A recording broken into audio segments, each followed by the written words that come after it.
So what are you doing in the process of your marriage to be one? It doesn't mean you give up everything of your independence. Doesn't mean you can't do things on your own or independently. But I stop now and say, what impact does this have on my wife, the actions I'm going to take? And we spend a ton of time now just planning. We walk 1 hour every morning, as long as it's not raining. And in that time, that's our time where we simply say, what are we doing? What have we done? What are we doing? And what do we want to do? And to me, it's just an amazing time that helps me plan out what's important to her, but also for me. Hello, and welcome to the Stroke It podcast. I'm Alday Townsend, your host. This podcast is for individuals that are wanting to grow personally and professionally. The podcast is going to offer mindset shifts, personal experiences from myself and guest. We're also going to provide some great resources, tools, and direction for navigating life. The goal is to inspire you and encourage you to take ownership of your life and begin living it completely fully today. Let's get to stroking it. Hello, and thanks for tuning into the Stroke It podcast. Alday Townsend, your host. I am here with David Buck. I'm super excited to speak with him today. He is going to be sharing a wealth of knowledge. Literally, we were just covering over the show notes, and he has so many tips and tools to help you. David has been doing business development for over 35 years. He has developed a strong awareness of what it took for people to be productive and efficient, not just busy. My gosh, I keep saying that to my team members. They're like, we're so busy. I'm like, you're just not working smart. Anyway, so he's going to be talking about having a successful career and the ability to pursue a meaningful personal life as well. He is a coach. His business is Infinity Lifestyle Design. He has a program for us. He just released his first book in April. So he's going to be talking a little bit about that and time management. David, thanks so much for being with me today. I'm super excited to learn from you. Jenny, what an honor to be here. I appreciate you letting me be on the show. Yeah, so I feel like this episode is going to be really great for personal and professional development. As I said earlier, a lot of it has to do with time management. And sometimes it's just really easy for us to do the really easy tasks. We feel we have a level of success, but doesn't necessarily, mean that we're like meeting our goals, working towards the goals. And I know a lot of my team members struggle with that. So I really am looking forward to our conversation. Before we get kicked off, though, tell our audience a little bit more about you. Like if you're married, divorced, where you live, do you have kids, just have dogs, cats? Tell us a little bit more about you personally. Well, for me, we live in Ponte Vedra, Florida, which is just south of Jacksonville, Florida, the northern part of the state. Been married over 3 decades to my amazing wife, the Reverend Dr. Susan Rose. And we have 2 cats and a dog, and they drive us crazy, but they're also great. And I am about to my daughter-in-law is past her due date, and we are waiting any day for the call for us to tell us that we are first-time grandparents. So we are thrilled and excited about that opportunity and looking forward to go seeing them later this month. Oh my gosh, that's so awesome. Okay, well, if you get the call and you have to go, we can always pause the podcast and come back and record because that's a super exciting time. I know my mom's a grandmother and she just absolutely loves it. My husband and I, we don't have children. We love our time. We love traveling. We love wine. And we really did not want to fund a college fund. So we opted not to have children. But I hear the grandparents' life is a great life. So congratulations to you. So, okay, perfect. So let's get started. Before we kick off, I want you to tell us a little bit about your book, the title of it and what it is about. So that way everyone can kind of get a sense of like what our conversation is going to be about today. Sure. So my book is called The Time Optimized Life, and the outline from it came about from an assessment tool that I use with clients as we talk and work with them about improving their time. One of the things that I found about people is they're very reactive to how they use their time. And that's where I call time management. I'm not a fan of that phrase, only from the standpoint is most people adopt a last in, first out attitude. Whatever comes at them, they feel like they have to do, and they may do it well, but then what happens is they still have all the other stuff they have to complete during the day. So the time optimized life is about flipping that script, and instead of being reactive, there are ways in which you can begin to be proactive, where you plan your time out, anticipate maybe what will come up with the goal of knowing you're never going to be perfect, but it puts you in a position to then step back a little bit and evaluate before you decide to use your valuable time, whether something that comes up late or someone else wants you to use your time to help them. I'm going to order 5 of these books and give them to my leadership team. Thank you.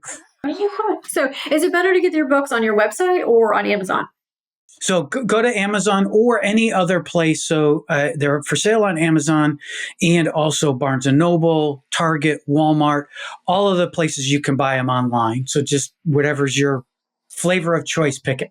I love it. I think so many times our teams get so inundated with tasks and emails and they just get stuck in that as well. I was just actually at the CEO forum this morning, and this one guy, he said that his mentor insisted his assistant open all of his emails, and he eliminate opening all the emails because he says what ends up happening is you end up dealing with other people's problems and you can't actually get to the things that you need to do to move the needle, hit the goals, keep the company moving forward because you're so stuck in the office answering emails and all that good stuff. So I thought that was really great tools. So awesome.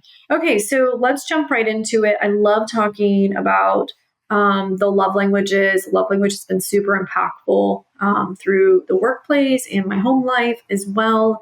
I discovered the book while my husband and I were separated. He actually bought it for me and then I read it. And so how did you discover the love languages? So for me, it's really, I love the idea of service. And so for me, family is so important, not only to give service, but also when someone does something unexpected back at you that you weren't anticipating. So I always kind of drive to the particular avenue that says, how can I serve family, friends in professional life? How can I serve my clients in such a way that I make tying back to my time, that I make it as easy as possible to deal with me because I'm mindful of how I'm consuming my time, but also consuming theirs. And I think when that avenue, that has worked well for me professionally and personally all throughout my career. That's amazing. Thanks for sharing that as well. I think it's super important as well. And just acknowledging the time. I was just on another podcast. We were talking about introverts and extroverts and how to use that time differently. And, the introverts, if they're going to give you their time, you want to make sure you're focused and you're present. And that's literally like a way of servicing them as well. So thanks for sharing that with us. I really appreciate it. So, okay, so let's get right into it. We're going to be talking about spouse. And I would love for you to share how many years you've been married. You said 3 decades, which is amazing. So you don't need to tell us that because you already did. But how you have remained married for 30 years, how your wife and you work so closely together, how you serve each other, and basically inspire us to become better spouses for our significant other. Well, thank you. And I love the concept of how you cover this, by the way, on your podcast, because we often overlook, it's a focus on the individual. And I would not be where I'm at today if it wasn't for my wife. I just the amazing aspect that she has. We actually started out early on in our marriage. We were under this false notion that we kind of remained siloed. And what I mean by that is, it's just easy. I'll keep my bank account. You keep your bank account. You got your ways of doing things. I have my ways of doing things. And it ended up being more difficult than what it should have been. And so really, we were a couple years in and she's like, let's just stop this. Let's just get everything together. Because first of all, she hated the way I balanced my checkbook and managed my finances. And so we ended up that was like a step to say, okay, we really are, with a marriage, it's 2 people become one. So what are you doing in the process of your marriage to be one? It doesn't mean you give up everything of your independence. Doesn't mean you can't do things on your own or independently. But I stop now and say, what impact does this have on my wife, the actions I'm going to take? And we spend a ton of time now just planning. We walk 1 hour every morning, as long as it's not raining. And in that time, that's our time where we simply say, what are we doing? What have we done? What are we doing? And what do we want to do? And to me, it's just an amazing time that helps me plan out what's important to her, but also for me. So, David, I want to ask you, because I think it's amazing you guys walk an hour. My husband and I try to do that every single day, but it doesn't always work out just because different schedules. And if the most, maybe it's 15 or 20 minutes. Did you always create that time throughout your whole marriage? Or are you just finding it the time now, later in life, or maybe because your careers are different, or maybe your age, or were you always doing it? Talk to us about that. We were both working a lot through our career. There was time pausing. I have two kids, grown now, obviously, but they, once we hit the point that they were older and then their lives were getting busy, we were finding we didn't have time to talk anymore because it was just one thing after another. And I'm an early riser. She is not as much as I am, but she said, you know what, I'm going to start getting up early with you. And at the point, I was jogging every day and I was battling injuries all the time. And so finally she said, how about we just slow it down and we walk together for a while?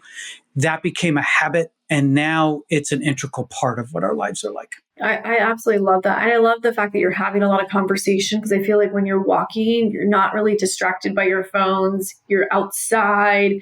And my husband and I will talk about what we have coming up that day, what we want to do that weekend. So it does create a lot of conversation where you may not have it while you're making smoothies, making breakfast, passing each other as well. So, and I think that it's super important to make the time for that. I think so many couples find so many excuses or reasons why they can't create that time together. So I think that's really impactful. And I would encourage anyone listening today to do that. Okay, what are some other tools that you or tips that you would recommend for us, that maybe want to reach that 30-year mark?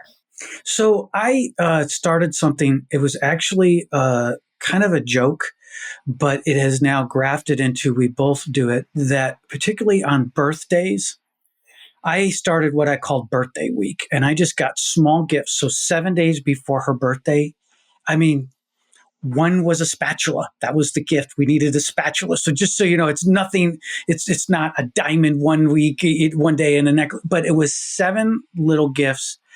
And she posted it on social media the first time I did it. And I was a hero. I was a hero, and every other husband was annoyed with me, like, what are you doing? But I found by just that, those little gifts brought so much joy to her that we are very mindful. Now she does it for me. She's just kind of like, hey, you know what? I have a lot of fun with this. I want to have a lot of fun with you because I enjoy doing it and trying to be creative. So I just think find those little moments when you can do something for your partner that's unexpected, as little as it could be. It could be as little as I folded the laundry when she wasn't anticipating it, or I vacuumed the house when she didn't expect it. I think those little things go a long way in drawing you closer and making you more comfortable to want to talk about important things when they come up. What I'm hearing you say is that you're considering your spouse, you're considering maybe the needs or things that need to be done around the house, and they're unexpected, where it's almost like you're being, you're hitting it before she asks you to do it or nags you about it as well. So that takes a lot of consideration. And obviously, you know that it needs to be done as well. So why not chip in and help? And I think a lot of times, not that it's laziness, but it's just one of the spouses just fails to chip in and do things to where it is the other one is nagging. And that's where there's a little bit of a divide as well. So my husband, he loves doing acts of service. So he's always folding my laundry and doing things like that. I need to be a better spouse and probably do more of that. So that's great that you were doing that. When you said earlier about how you guys talk a lot and you're creating those conversations, what would be some advice, like if they can't go and walk, obviously, but are you creating more time to have those conversations without distractions?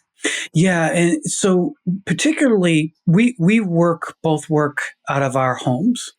So her office is the wall behind me. And what we end up doing, particularly if we tell each other, here's some important events for the day. I've got an important client call. One of the things we'll do is we'll talk about this podcast afterwards, because after we're done with something formal, if we don't have something right afterwards, either one of us goes and proactively says, here's what happened in that. Here's what I like. Here's what I didn't like. Or I was on this call. I got some questions for you. So there are those, and it's structured, but not. It's an understanding that we're going to do it. And it may not, everything may be fine, but it's those moments that right after something happens in your life that you get to share, that you then either understand, wow, I got advice. I could have done that better for the next time. Or you just get that lovely affirmation that says, good job. Love you for what you did there. So David, I love what you're saying. And I want my husband and I to be able to work like that. However, when he gets done with a call and he comes to my office, I'm so deeply in thought, or I just get on a podcast and he's like, so are you creating like, I had to stop working in the kitchen because every time I was working in the kitchen, he'd always want to talk to me. And I'm like, I'm working. He's like, you need to be working in your office. That way I know I don't disturb you. So what would be some advice that you would have? So when I want to go talk to him or he wants to come talk to me, I can like check out and give them my full attention where I'm being respectful. And I think that's where on your end, maybe you formalize flex times in your schedule, that you have nothing planned and potentially that time is spent dialoguing, talking to your husband. If not, and he's not available or you're not available, it's found time. You got whatever that 30 minutes. And then I think you find out what his is too, like where's his flex times. Try to get those aligned so that you can both meet in the middle at the same place, outside each other's home office. Or you at least say, here is my time. I'm available today. So whether I'm in the kitchen doing some follow-up stuff or I'm in my office, if you come at me outside those timeframes, I may not be able to be as fully engaged as I'd like to. So, and I think once you do that, you'll develop a cadence and an understanding through that. I think it's great your husband wants to share with you, because in my business, I'm not a marriage counselor, but I do deal with couples. And it's surprising to me still how many couples don't talk about the details in their lives. Yes, 100%. Yeah, my husband always wants to talk, and he works from home most of the time. I work a lot out of the house, and there's days I work in the house. So like when I'm here, it's like, oh my gosh, he has a friend. He has someone home with him. It's like a coworker. And I'm like, oh my gosh, I have to stay focused. But there was so many years where we didn't talk, or it was just me talking and he was just listening. So we're having more conversation. So what you're saying is communicate, have conversation with your spouse, because that's going to unite you and it's going to make sure that you guys are supporting each other. Yeah, and just be mindful of when those times need to happen, so that you say, hey, from 2 to 4, I can't. I may not look like I'm, quote, doing anything, but I need to do some deep work during that time. Okay, awesome. Well, speaking of some of these conversations too, my husband will come and want to talk to me about something that's going on with work. And I have learned that sometimes he wants me to be the solutions advisor, but other times he just wants to be a wife that's listening to him. So talk a little bit about not having to fix the spouse's problems and to be the solution advisor and how to support them in a different role. So I actually was counseled and coached by my wife one time. I don't need you to solve every problem for me. And I think us as guys, that's our natural thing. A problem's in front of us, I need to solve it. So I learn now is listen and just ask questions. And she does the same thing. Or if I declare, I need a little advice here, coach me through this. I just had a client call and I think it went horrible. I need what would you do? And then there are other times I just walk out there and declare, okay, I just need to get this off my chest. And I don't need the problem solved. And she'll do the same thing. So it's just those declarative, setting up the parameters on why you're coming to your spouse is helpful too, because sometimes it's good just to shut up and not give advice and just listen. Yeah, I've had to learn to do that very much recently as well, just because I want to help people. And I always feel like there's always a different way of maybe of attacking something or viewing it. And, But my husband is just like, I don't want you to respond. I just want you to listen. So he is communicating his needs as well. So Excellent. awesome. So let's talk a little bit about adapting to aging, adapting to each other's growth, whether it's in business or it's personally or just aging and how you guys are adapting to that. We seek right now, the key word for us is flexibility. I want as much flexibility as I can get in my life. My children, both my children are in their 20s, have actually taught me that. Both of them have done so much more personally in their time being alive than I ever did at their age. And when I started to look at them and say, how are you guys doing this? Like, I've had my youngest son has hiked the Appalachian Trail over 2,000 miles. My oldest has spent 3 months in Alaska in the wilderness. Just, they've done all these crazy things. And that's because I put on myself this rigidness that I had to perform at my job a particular way. I had to, default to work versus personal life. And so now my wife and I, it's all about flexibility.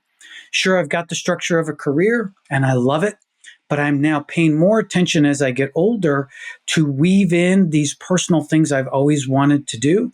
And how can I do that so that if I hit the point where I can finally get to do it and I'm not either physically or cognitively able, I've missed a wonderful opportunity.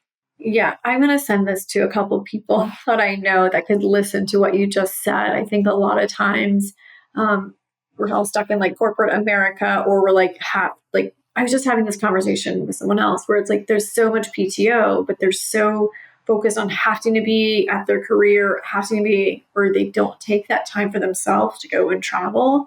And they've gotten to an age where their body can't hike the Appalachian Trail, or they can't go and do an Alaskan cruise because of their stamina, or now their joints don't hurt, or they ended up getting cancer and they never got to go and do all the things that they wanted to do because they were so rigid or non-flexible, or thinking they had to save all this money when actually they weren't actually living their life to the fullest. So I'm going to send what you just said as well to some of the people that I believe need to hear that as well. And your kids are in your 20s. So are you going to hike the Appalachian Trail? Are you going to Alaska anytime soon? My goal is, it's on my bucket list. And that's another thing that I push people as they age is, you can call it a bucket list, a vision list, whichever. You need to list out all the aspirational goals, as crazy as they are. Think about this. William Shatner went into space in his 90s. Okay. So think crazy things that you think I would never do, but I would like to do if I had the time and the resources. So one of mine is, I have two. One is I want to hang glide. Still, like, I've always wanted to do that. And the second is I want to hike the Grand Canyon rim to rim. And we've been there twice. I've hiked parts of it. And so that one is on my goal for next year.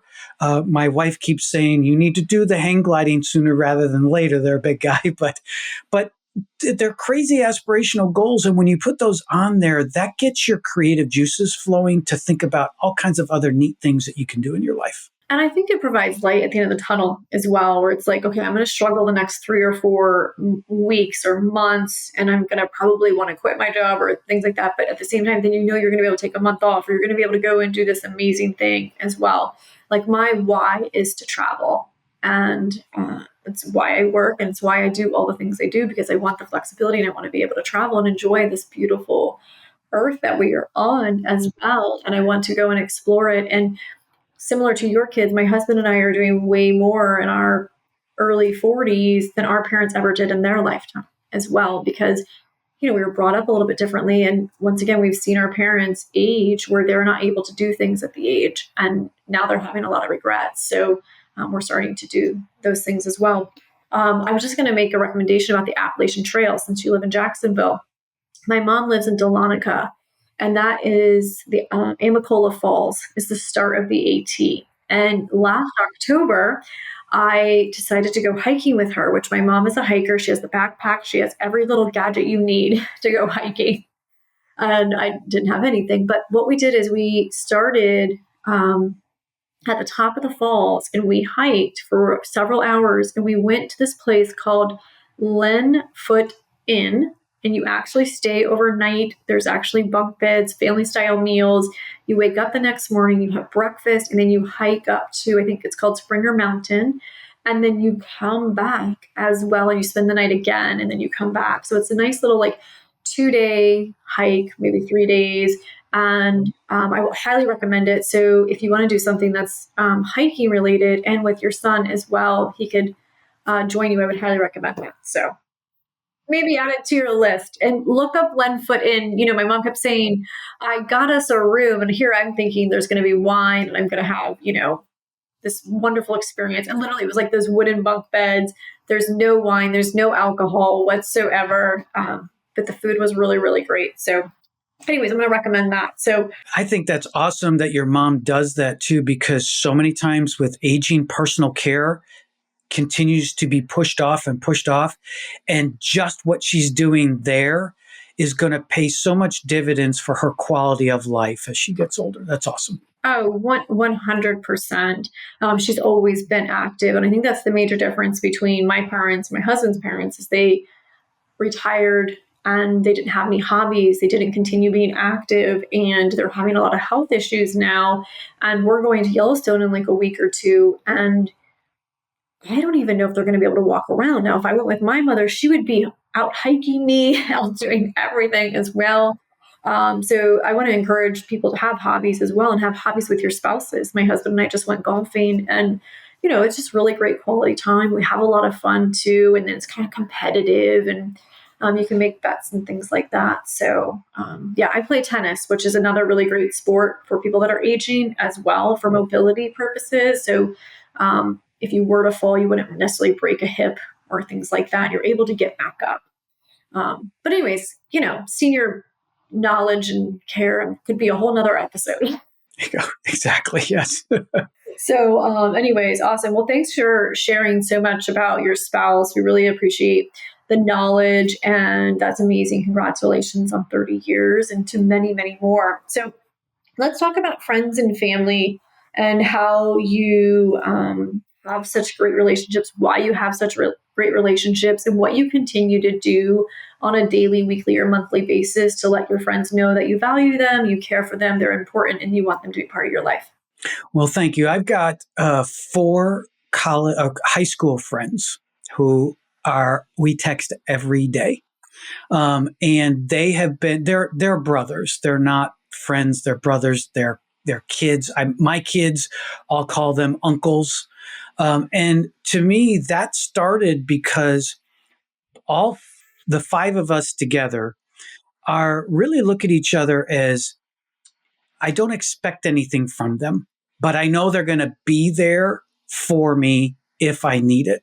And so they are close in the sense that I can call and talk to them about anything. They call and talk to me about anything. And that has nurtured over the years, because there could have been 2 or 3 years where we didn't talk to each other. You know, one of the guys was in the Navy. And so that's very important to me. Those foundational 4 friends, I really rely on them for a lot of things, particularly related to career decisions that I might make, because it's so important in that respect. Family for me, we are dedicated, my wife and I, particularly as it relates to our kids. We want to see them at least 3 times a year. And we will, if it means we have to go to them 3 times. We don't put any limits or criteria around, you have to come see us twice and we'll come see you once. We are going to go make it as easy as possible not to disrupt their lives, but we want to go see them. And then it relates to family. I wish I could say every one of my family relationships was amazing and great. Some I struggle with, but I have put it in my mind that I don't care. I'm going to pour myself out into that relationship because it's family. Even if I don't get anything back. You know, I don't have any destructive relationships. There's nobody who's trying to take advantage of me. But I don't want to put any criteria on that, because it's kind of like their family. I want to be there for them, and we'll just take the relationship where it's at. Awesome. So what I'm hearing you say is that you're being realistic with your expectations. You're not expecting anyone to do anything, that you're available, you're encouraged, you still reach out, even if they don't really reach out to you because you're wanting to know that they're there. And you're not wanting to create some kind of inconvenience or pressure on them as well. Because I think that's what the pressure is. I feel like sometimes there's like a lot of pressure. My mom obviously go up there, or she made me feel guilty about certain things as well. And then it's like, I'm not as flexible as I want to be. But I also think just being realistic with the expectations, because I think sometimes when we have too high expectations or just certain expectations, people are always going to disappoint us as well, to where we don't feel like they want to be with us, or, is it worth the effort to go and be with them as well? So when you talk about your 4 friends from high school, I have a lot of high school friends as well, but some of the individuals that may be listening may have lost touch with their friends in high school, or maybe they didn't have a group of people they met in college, and maybe they didn't really meet people within the workplace to really hang out with. If they are lacking that friendship and that community, do you have places that you would encourage them to go to meet people to where they can have a sense of friendship? Yeah, I think for me, my faith is important role in my life, and so I garner and have gotten and have long-term relationships simply through my activities through church. If that's not your type of thing, then any type of community service organizations are great ways to meet people. If your Rotary is a wonderful organization, I speak a lot in front of Rotary groups, but any other community organizations. And the reason why is you naturally find people who are there because they want to serve, whatever way, whether it's even out of personal or selfish motivations, they're still there to serve. And I think you can find people there that probably align close to your values. So that's what I would, and let it happen organically. Don't go there saying I need a friend. Just go there, participate in those type of situations. And I've found I've had good long-term quality relationships as a result. Yeah, I definitely want to second what you're saying, especially with the volunteering as well. Like, find something that you're passionate about or that you like whether it's cats or if it's dogs or whether it's gardening or whether it's cooking. I mean, whether it's All Face Food Bank or it's like a garden center near you as well, because you'll be surrounded by like-minded individuals that are passionate about the same things. And what's so cool is that people are there, and I feel like they let their guard down a little bit, or they're a little bit more vulnerable, and they're a little bit more open to having conversations because they're in a sense of where place they feel confident in, maybe, versus just like going to a meetup or going somewhere else. So I've always found volunteering provides a lot of benefits to me personally, emotionally as well, physically, but friendship has always come out of it. And I've actually gotten a career or two from volunteering as well. So I want to encourage people to go and volunteer. So when you think about your friends and how you had said earlier about how they obviously you guys talk a lot, but they'll always be there for you. Why do you think that is? Like, what is it about your relationship, or what have you done in the past, or what have they done as well, so that you know that they'll be there, you can trust that and their loyalty? Yeah, I think first of all, shared experiences in high school. We did plenty of stupid stuff, so we have a lot of fun memories to pull on. But then also in each of our lives, there have been family situations that have come up. For example, I relied heavily on them. One of my children attempted suicide, and during that time frame, I can't think of what it would have been like to not have them there. I probably would have adjusted in some way, but it was and it was the right amount of balance. So it wasn't overbearing. It wasn't the solve your problem type attitude that, Dave, let's see what we can do to solve that for you.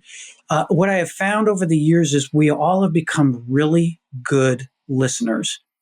And so when they call, it's, I want to tell you about this situation, and I'll know whether or not they're looking for my advice or not, or just a friendly ear. So for me, it's great sounding boards together for each of us, but it's also a safe and trusting place to share of yourself. Outside of your spouse. I mean, that's what I have with my spouse, but I could share anything with these guys, and they're not going to tell me what I want to hear. They're going to tell me their best view of what might help me. So while I'm listening to you, I'm thinking about my husband. I'm also thinking about some of the men that work at my organization as well. And many of them struggle with opening up and being honest and sharing personal information, or just connecting with them, or creating time to connect with other men as well. So if there is someone that's struggling with opening up to other men, how would you encourage them to open up and start the conversation versus keeping it all in and not being open with them? So I think I would say, do an audit of your friendships in essence, and kind of say, who are people that, again, I'm going to invest time in, not necessarily expecting anything in return, but because I'm thinking, wow, I could learn from that person, or I could benefit from this relationship, this friendship with them. And then again, it's not about, just not a 5-step process, do these 5 things and you got a great friend. You let it happen organically. And I think as you build up that level of trust, you can start with small things to say, I'm struggling with the behavior aspect of one of my kids. You've got 3 kids. How do you do that? And I think that you'll find as you begin to share things back and forth, they're going to say, well, I don't have all the answers. What do you do? And it happens organically. It happens over time, but you have to be dedicated to say, I'm going to cultivate this relationship. And again, you don't have to feel needy or pushy, but it's simply, I'm going to invest the time to make this, try to make this work. So when you say investing the time too, I think a lot of times, and this I'm speaking for my husband, speaking for people that work for my organization, they don't create time to connect with other men or with their friends. They assume other people are busy. They assume people don't want to hang out with them, or they assume they don't have time, or, oh, they're not going to want to go do that. So what would be some words of encouragement that you would have for these individuals that are maybe just sitting on the fence waiting for somebody else to call them, not necessarily making the first move? And again, I would look at the value that you feel the relationship is going to bring you. And that may sound selfish, but it's not. I mean, we all want to derive something from each other. So I would first of all say, look at the individuals, your groups that are around you. But I'd also ask you to consider this. If you are work relationships can be very tight when there's work. That's where I counsel, and I have seen it on myself, to say, be mindful that a work relationship can end very quickly if either one of you leaves the organization. And I try to tell people, particularly those who are older, to say, if all of your close relationships are only work related, you're at risk, because at least 50% of your social network disappears when you leave your job, if you choose to, say, retire or go do something different. So the idea is, if it's a work relationship, you've got to figure out ways to get to know them better and have them get to know you, so they're personally invested in your personal life. Outside of that, then, it is investing time either through what we talked about, volunteer organizations, or other avenues where you're around people who share your values, your ideas, and maybe like-minded in some of the things that are common that draw you together. Yeah, I totally agree with what you're saying. I think friendships are so important. And I think it's important for women to have girlfriends and go and spend time with girlfriends, just as important it is for men to go and spend time with men as well. I was reading a book, Becoming Your Spouse's Better Half, which is a great book for anyone that's married. And it breaks down the benefits of men having that time together, and women as well, where they're outside of the household, they're outside connecting, they're learning from other people, they're being inspired by their friends, they're having really great dialogue as well. And it's almost like a stimulator and a refresher for the individual as well. So when they do come back into the home, they're just, I think, a better human for themselves and for their families too. So, I want to encourage men and women to go and find some friends, spend time with them, and don't just look for friends when your life has gone to shit and you need somebody as well, because I think that's the wrong time to find friends, because then you have this level of expectation of those individuals.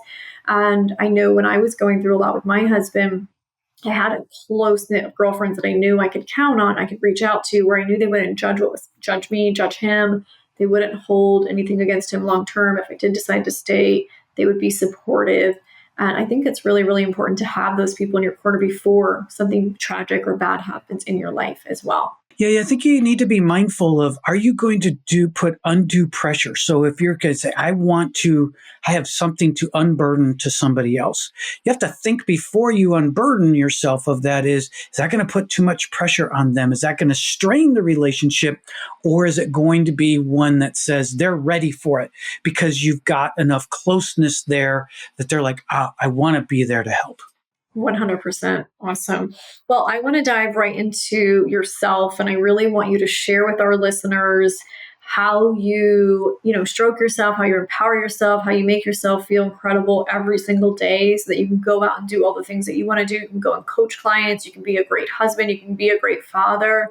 I think a lot of times we get into a state of serving everybody else and forget to serve ourselves. And I think the better you are, the better your organization can be, the better your family can be, your household, and all those things.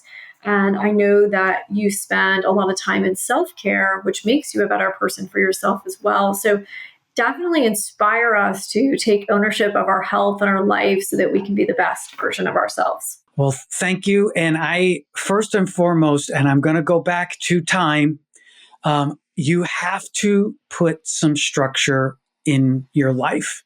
So for me, and some people say you're nuts, but I plan every hour of my awake time 2 weeks out. But it's not perfect. It always changes. I do that to tell myself that I am ready to try to use my time to the best of my ability. And I still waste a lot of time and all that stuff, but it's there and it challenges me. So that inspires me to be able to continue to say how well am I using my time, and when should I adjust that time to either be present for myself or others. What's included in that time is the personal care element.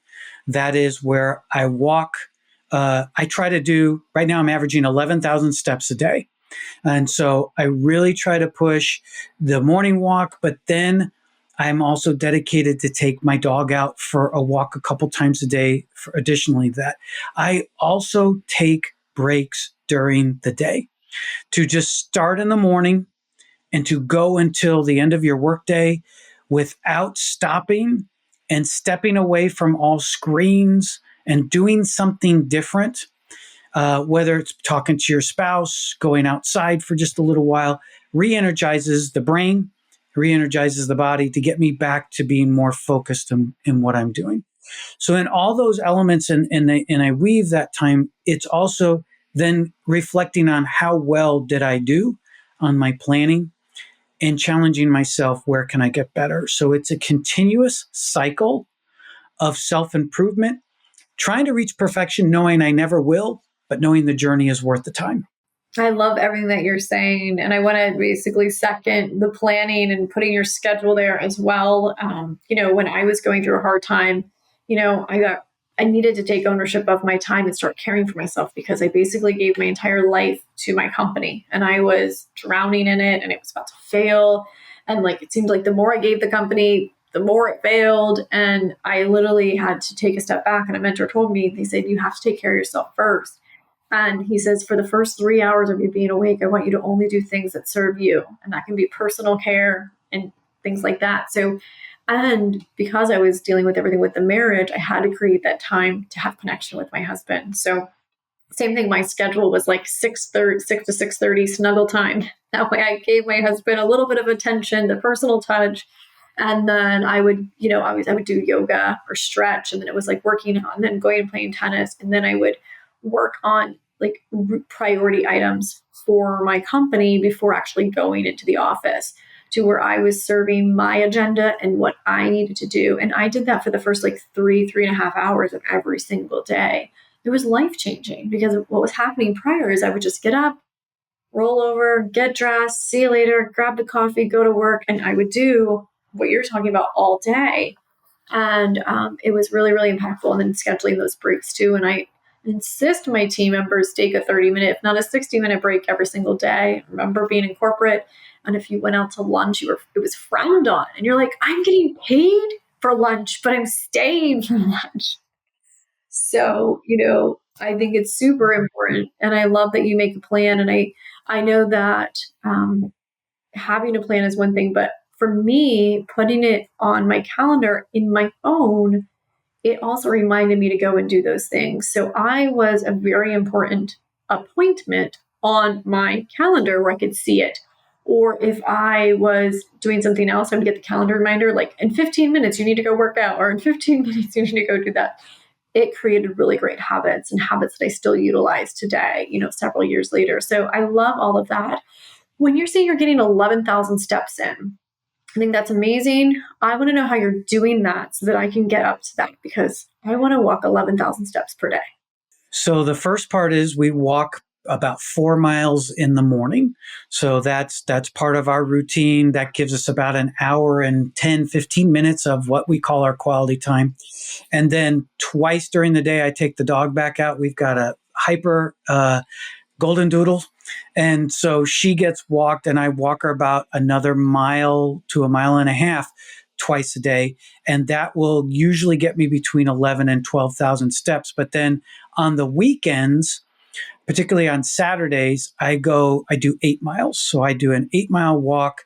That is my personal development time too. So I'll listen to a lot of podcasts during that time frame to try to nurture and do some self-development during that time frame as well. But that also helps get my averages up over. Yeah, I think that's amazing. So the fact that you're doing all these things for yourself and the walking the steps, can you share with our listeners some of the amazing benefits that this has had on your life that would inspire them to take note and maybe start doing some of these things for themselves every morning? So for my age group, I'm going to throw out there, I'm 60 years old. And at my age group, I am my BMI's below average for my age group. So my body mass index is right where it needs to be. My weight is right where it needs to be. My blood pressure is lower than what it actually needs to be. My heart rate's great. Went to my last physical, and the doctor was done with me in 10 minutes. And he said, all right, normally I don't like to lead off with my non-problem patient for the day, but congratulations, you are my one non-problem patient. So for me, it brings so many other net benefits. I just hiked 3 days ago with my son, my youngest, who did the Appalachian Trail. We were coming up a hill, and I'm gabbing away, and he looked at me and he said, "Old man, look at you. We're walking up the hill and you're talking and you're not breathing heavy." That was a compliment to me. That's amazing. That's amazing. My mom wants me to go hiking and do Blood Mountain. So I'm sure your son can tell you all about Blood Mountain. I'm going to possibly attempt it when I go up there for Thanksgiving. So we will see for sure. I think once you focus on your health and you are being active, I think there's so many benefits. I'm sure that you're probably not on a lot of prescription drugs based on like everything that you're saying, which, other individuals that are way younger than you are dealing with obesity, or they're having diabetes, and they're on all of these different medications. And so I think it's absolutely amazing what you're doing, and kudos to you. And I appreciate all the knowledge that you've had to share today. When you think about your life and you think about what you're doing today, what is the thing that you're most proud of? Oh, wow. I am most proud of, I think, first of all, my family, my wife and my 2 kids. I just have to, because I am not who I am were it not for them. And I'm not proud because of anything that I did, so to speak. I'm proud of who they are as people and how much they bring so much joy and value to my life. That's amazing. Love that. And for all of our listeners today, if there was one piece of advice that you could give them that they could implement in their life today or tomorrow that would change their mindset, change their life for a better future, and where it would inspire them to design their life, what would it be? I would highly encourage everyone to put a factor of patience in their life. What I mean by that is if you have something that's really important that you have to get done, figure out the time that it's going to take you and then add 50% onto it. Because anything that's really good in our lives usually takes longer than anticipated. If you get it done in the initial time, great, found time. But otherwise, plan it a little bit longer than you think, and it'll take some of the frustration out. And budget it double. Budget double the money as well. But yes, there you go. Yes. I just did an expansion. I own a music school. We just did a $10,000 renovation and expansion. And I was like, oh yeah, like 100,000, I'll be able to get it done. Like $200,000 later, I'm like, oh, we did get it done in the amount of time that we wanted to get it done. It just cost us double the amount. So anyways, that's a whole nother podcast. So great add to that.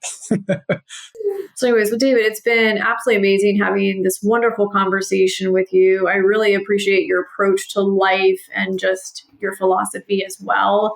If our listeners want to connect with you, where can they connect with you? Do you have any events? Do you have any programs? Do you have any free downloads? Tell us all the goods. Sure. So just go to infinitylifestyledesign.com. Again, infinitylifestyledesign.com. On the front page, you can go a variety of different directions.